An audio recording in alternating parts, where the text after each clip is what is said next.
A sad fact our generation has to face is this: our kids are less cognitively capable than we were at their age. Since the late 1800s, every generation has outperformed their parents. And that's exactly what we want. We want sharper kids. And the reason for this largely has been school. Each generation spends more time in school. We use school to develop our cognition. Congratulations, you see your correlation. Gen Z is the first generation of modern history to underperform us on basically every cognitive measure we have. From basic attention, to memory, to literacy, to numeracy, to executive functioning, to even general IQ. Even though they go to more school than we did. So why? What happened? What happened around 2010 that decoupled schooling from cognitive development? It can't be school, schools basically look the same. It can't be biology, this hasn't had enough time to change. The answer appears to be the tools we are using within schools to drive that learning. If you look at the data, once countries adopt digital technology widely in school, performance goes down significantly.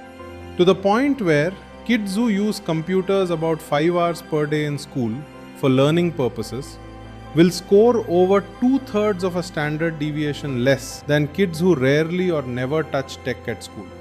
And that's across 80 countries. And we now have the clear understanding of why tech does not work for learning.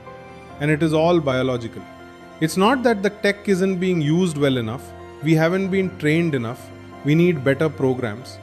It's we have evolved biologically to learn from other human beings, not from screens. Think back to your childhood, to your schooling. I guarantee all of us at one point took a test on reading comprehension. And the way it looked is this. Here's a passage of about 750 words. Here are 10 to 12 questions about that passage. Most of them are inferential, not factual. They're asking you to go beyond what you just read to see what you understand. Cool. Last year, the SATs had a reading comprehension section. Here's what it looked like.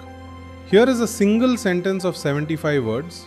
Here is one question, fact-based, about that sentence. Next. Here is another sentence of 75 words.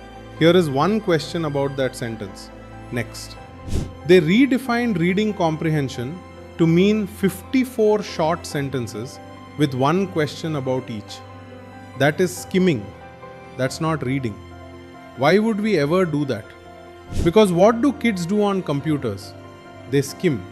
So rather than determining what do we want our children to do and gearing education towards that, we are redefining education to better suit the tool. That's not progress, which is surrender.